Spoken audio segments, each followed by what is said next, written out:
Hello everyone and welcome to study practically. तो आज का टॉपिक है एफिशिएंट फ्रंटियर, जिसको कि लोग पोर्टफोलियो फ्रंटियर नाम से भी जानते हैं। तो ये एक्चुअली मार्कोविट्स मॉडल का ही पार्ट है। मैंने इसको सेपरेट कर दिया है क्योंकि मैं उस वीडियो को लंबा नहीं करना चाहता था। और अगर आपने वो वीडियो अभी तक नहीं देखा है तो आपको वो वीडियो ऊपर आई कार्ड्स में, नीचे डिस्क्रिप्शन में, दोनों जगह मिल जाएगा। जाकर के उस वीडियो को देख लीजिए क्योंकि ये इसका पहला पार्ट है। मैं जिसको समझाऊंगा, जो भी इस वीडियो में जो भी मैं समझाऊंगा वो उस टॉपिक से रिलेट करेगा। तो आप उसको देख लेंगे तो ये ज्यादा अच्छे से आपको समझ में आएगा। तो चलिए जल्दी से वीडियो को शुरू करते हैं।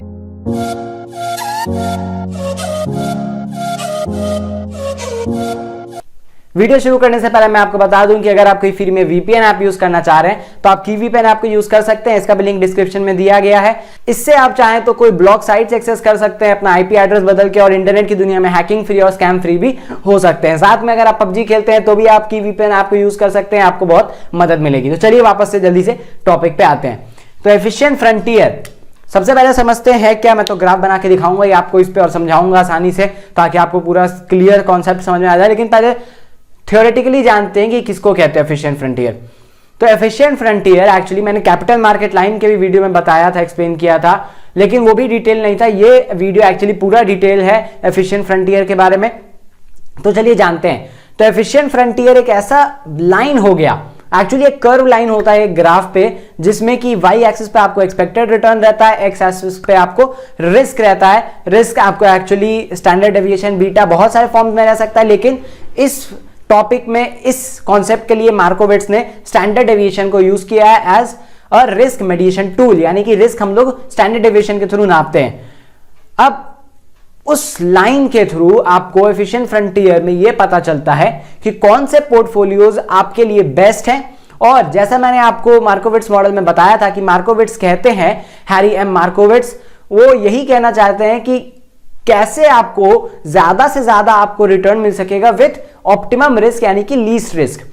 लेकिन इस वीडियो में जब आप ग्राफ में प्लॉट करते हैं तो ऐसा नहीं है कि आपको यह देखना है कि आपको लीस्ट रिस्क में आपको कितना हाईएस्ट एक्सपेक्ट रिटर्न आप कर सकते हैं, कितना हाईएस्ट रिटर्न आप एक्सपेक्ट कर सकते हैं। ये आपको एक्चुअली ये दर्शाने का कोशिश करता है कि आपको एक पर्टिकुलर रिटर्न एक लेवल ऑफ रिस्क में कितना ज्यादा से ज्यादा मिल सकता है। यानी कि एग्जांपल के साथ अगर मैं बताऊं तो अगर आपको 10% रिस्क लेना पड़ रहा है तो आप कितना हाईएस्ट रिटर्न एक्सपेक्ट कर सकते हो। 20% रिस्क लेना पड़ रहा है तो कितना हाईएस्ट रिटर्न आप एक्सपेक्ट कर सकते हो। 50% अगर आपको रिस्क लेना पड़ रहा है तो आपका एक्सपेक्टेड रिटर्न कितना हो सकता है हाईएस्ट, ये आपको यहां पे बताने का कोशिश करता है एफिशिएंट फ्रंटियर। तो आइए हम लोग ग्राफ में इसको प्लॉट करके देखते हैं कि ये कैसा एक्चुअली दिखता है। और अब जब आप इसको ग्राफ में प्लॉट करना चाहेंगे, चाहे मार्कोविट्स मॉडल में करें, चाहे फिर efficient frontier capital market line में आपको समझाना पड़े, आप हर जगह समझा सकते हैं इसको। तो चलिए ग्राफ में इसको बना के देखते हैं आपको कैसा दिखेगा। जैसे मैंने आपको बताया, एक ग्राफ आप प्लॉट कर लीजिए।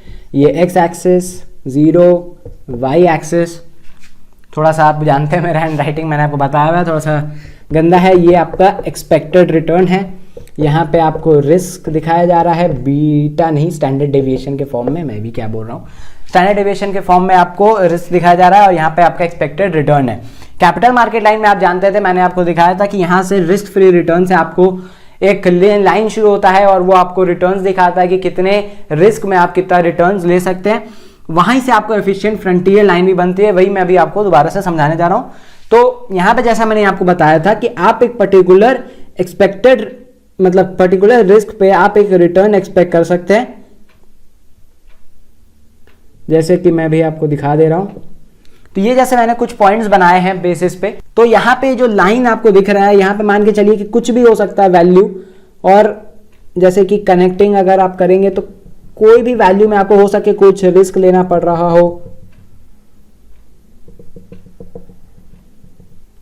तो यहां से मैं आपको ये बताना चाह रहा हूं कि यहां पे आपको ऐसे बहुत सारे मैचेस हो सकते हैं कि आपको पर्टिकुलर कितने रिस्क में कितना हाईएस्ट रिटर्न आप एक्सपेक्ट कर सकते हैं। अब यहां पे एफिशिएंट फ्रंटियर कहां पे आता है? एफिशिएंट फ्रंटियर इज लाइक, अगर मैं इन लाइंस को जोड़ दूं, अब यहां पे आप देखेंगे कि अगर मैं कुछ ऐसे ही बहुत सारे रिटर्न्स और रिस्क एक्सपेक्ट करूं तो डिफरेंट लेयर्स और डिफरेंट पॉइंट्स एक्चुअली ये बनते चलेंगे। जैसे मैंने यहाँ पे 3 दिखाए हैं, ये जो मैंने डॉट्स बनाई है यहाँ पे और इतनी बहुत सारे बन जाएंगे, लेकिन मैं अभी लाइन नहीं खींच के दिखा रहा हूं, ना ही आपको जरूरत है लाइन दिखाने की। आप पॉइंट्स के थ्रू एक्सप्लेन कर सकते हैं कि यहां से आपको कुछ ऐसा दिखेगा जिससे कि आपको यहां पे ऑप्टिमम रिटर्न्स मिलेंगे विथ ऑप्टिमम रिस्क या एक पर्टिकुलर लेवल ऑफ रिस्क पे। अब जैसे कि आप उस लाइंस को जब आप टच करेंगे तो आपको यहां पे कुछ ऐसा बन करके नजर आएगा। ये भी एक पॉइंट हो सकता है। तो यहां पे ये जो लाइन बन रही है इसको हम लोग एफिशिएंट फ्रंटियर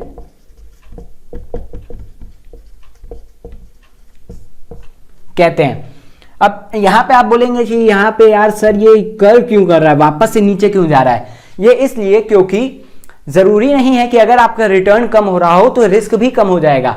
ऐसा नहीं है कि अगर आप एक पर्टिकुलर इंडस्ट्री में या फिर मान के चलिए कोई भी XYZ शेयर में इन्वेस्ट कर रहे हैं तो ऐसा नहीं है कि अगर उसका रिटर्न कम है तो जरूरी नहीं है कि उसका रिस्क कम होगा, क्योंकि यहां पे हम लोग रिस्क फ्री रिटर्न की बात नहीं कर रहे हैं। जब आप कुछ रिटर्न एक्सपेक्ट करते हैं तो आपको एक रिस्क लेना पड़ता है। बिना रिस्क लिए तो मार्कोविट्स ने भी कहा है कि आपको रिटर्न्स पॉसिबल नहीं है। एक इनहेरेंट रिस्क, मतलब आपका रिस्क तो एक इनहेरेंट फीचर है कि आपको रिटर्न के साथ लेना ही पड़ता है। तो यहां पे ये जो लाइन आपको बन रही है ये आपकी एफिशिएंट फ्रंटियर की लाइन है और यहां पे आके ये कर्व हो जाती है वापस, क्योंकि ये जरूरी नहीं है, जैसे मैंने आपको बताया कि लो रिटर्न्स हो जाए तो आपको रिस्क भी कम लेना पड़ेगा, ऐसा कोई जरूरी नहीं है।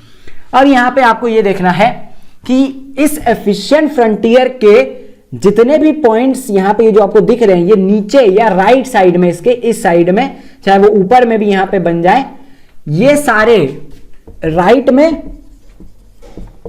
और बॉटम में कभी भी ऑप्टिमम नहीं होंगे एफिशिएंट फ्रंटियर लाइंस के लिए।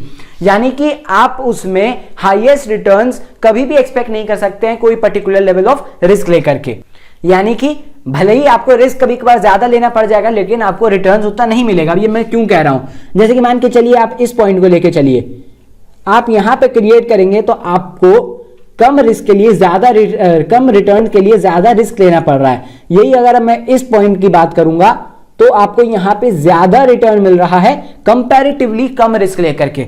और यही अगर आप राइट में चल जाएंगे, भले ही इस यहां पे भी क्यों ना चल जाए, हो सके ये एफिशिएंट फ्रंटियर लाइन के ऊपर भी बैठेगा, लेकिन तब भी आपको ज्यादा रिस्क में और ज्यादा रिटर्न लेना पड़ रहा है, तो तब भी ये चीज एफिशिएंट फ्रंटियर के लिए या फिर आपके ऑप्टिमम रिटर्न्स के लिए अच्छी नहीं है। यही आपको हैरी एम मार्कोविट्स कहना चाहते हैं अपने एफिशिएंट फ्रंटियर या पोर्टफोलियो फ्रंटियर मॉडल से कि एफिशिएंट फ्रंटियर के जितने भी पॉइंट्स नीचे या फिर राइट में आपको कंसीडर किए जाते हैं वो एक्चुअली आपको ऑप्टिमम रिटर्न्स नहीं लाके दे पाते एक पर्टिकुलर लेवल ऑफ रिस्क में। तो आपको चुनने कौन से चाहिए या फिर बेस्ट कौन से हो गए, यहां पे वो पॉइंट्स हो गए जो कि आपको एफिशिएंट फ्रंटियर के ऊपर होते हैं। तो ये आपको रिटर्न्स यहां पे पता चलते हैं कि हाँ, अगर मैं इस पे इन्वेस्ट करूंगा तो मुझे रिटर्न्स भी हाई हैं और रिस्क भी कंपैरेटिवली कम लेना पड़ेगा। या फिर आप ये भी कह सकते हैं कि इस पर्टिकुलर लेवल ऑफ रिस्क पे आपको मैक्सिमम रिटर्न्स यहां पे मिलेंगे। यहां पे भी ऐसे मिल रहे थे आपको इसके अराउंड में, लेकिन आपको यहां पे इस रिस्क में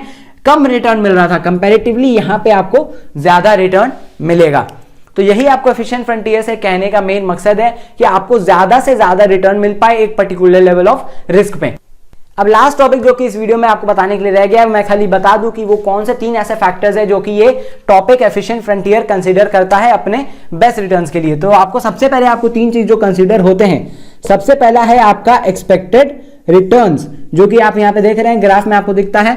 दूसरी चीज यहां पे आपको दिख रही है स्टैंडर्ड डेविएशन, यानी कि आपका रिस्क, कि आप कितने रिस्क में कितना रिटर्न्स एक्सपेक्ट करते हैं और कितना आ सकता है मैक्सिमम। और तीसरा जो कि आपको यहां पे कहीं नहीं दिख रहा होगा वो है कोवेरियंस। अब ये कोवेरियंस क्या होता है? कोवेरियंस हो गया कि दो एसेट्स, कोवेरियंस एक्चुअली 2 प्रकार के हो गए, एक तरह से एक पॉजिटिव हो गया एक नेगेटिव हो गया, एक पॉजिटिव कोवेरियंस और नेगेटिव कोवेरियंस। पॉजिटिव कोवेरियंस यानी कि जब 2 एसेट्स एक डायरेक्शन में मूव करते हैं, यानी कि जब एक का रिटर्न बढ़ता है तो दूसरे का भी रिटर्न बढ़ जाता है, और जब दूसरे का रिटर्न घटता है तो दूसरे का भी, पहले का भी रिटर्न घट जाता है। ये मैं एक्चुअली मान के चल रहा हूं कि अगर मैं अपने शेयर मार्केट से बताऊं, जो कि मेरा सेकंड चैनल, मैं उसके ऊपर वीडियोस बनाता हूं, आपको उसका भी लिंक नीचे डिस्क्रिप्शन में मिल जाएगा। Business, entrepreneurship, motivation, share market, mutual funds, long term wealth creation, ये सारे टॉपिक से रिलेटेड मैं अपने वीडियोस उस चैनल पे कवर करता हूं, आप आकर के उसको भी फॉलो कर सकते हैं। तो यहां से क्या पता चल रहा है कि मान के चलिए कि अगर मेरा एक एसेट पे पैसा लगा है और कंपैरेटिवली क्या हो रहा है कि उनमें पॉजिटिव कोवेरियंस है।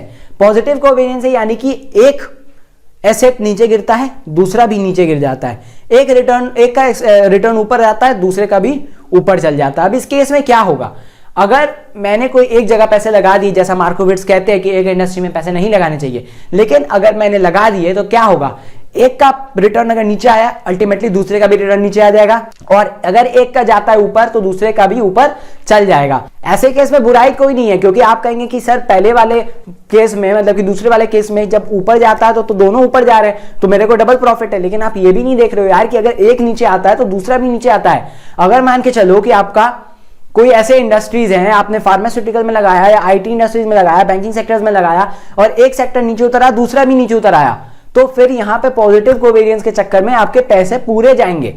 भले ही आप इसका पॉजिटिव एस्पेक्ट ढूंढ करके आप सोच लो नहीं सर आई एम पॉजिटिव, मेरे को पता है कि ऊपर ही जाएगा, तो वो यहां पे काम नहीं आता यार। एक्चुअली आपको मार्केट को देखते हुए पैसे लगाने पड़ते जब भी आप इन्वेस्ट कर रहे होते हो मार्केट में।